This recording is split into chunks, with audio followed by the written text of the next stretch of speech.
ওই যে দেখতে দেখছি, আসেন আসেন আসেন। এই যে আসসালামু আলাইকুম, আশা করি ভালো আছেন। আর যদি ভালো না থাকেন তাহলে আল্লাহ তাআলার কাছে প্রার্থনা করি আপনি যেন সুন্দরভাবে জীবন যাপন করতে পারেন।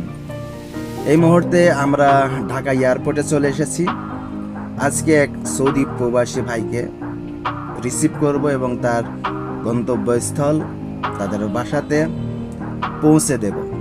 যদিও একই এলাকার আমরা, গোলাপনগর ভাড়ামারা, কুষ্টিয়া।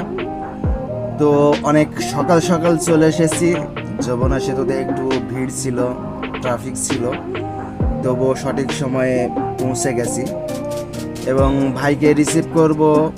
অ্যারাইভেল হয়ে গেছে, তাকে রিসিভ করে তার গন্তব্যস্থলে পৌঁছে দেব।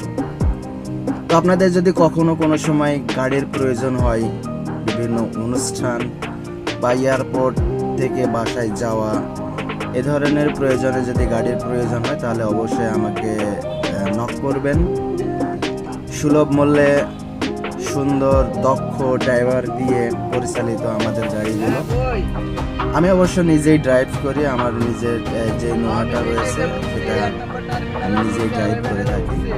আজকে আপনাদের মাঝে চলে এসেছি ফেস না দেখে ভয়েস ওভারে। আসলে এয়ারপোর্টের ভিতরে অনেক ধরনের সমস্যা থাকে, আর ভিডিও করার এত ভালো অভিজ্ঞতা নেই এয়ারপোর্টের ভিতরে, এই জন্য আসলে ফেস দেখিয়ে কথা বলতে পারছি না। ড্যাশ ক্যাম দিয়ে ভিডিও রেকর্ড করেছি, ভয়েস ওভার দিচ্ছি। তো যাই হোক, আমি চলে এসেছি এবং ফোনে কথা বলতেছিলাম, যে এই যে এখন বলছি আর কি কথা।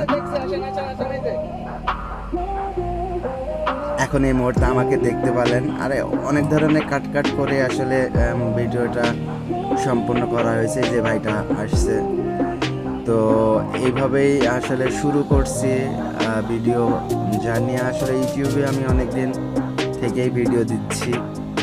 তো নোয়াগাড়ির যেহেতু বা রেন্টেকারের বিজনেস যেহেতু করতেছি, আগে থেকে ভিডিও তৈরি করার একটা ইচ্ছে ছিল।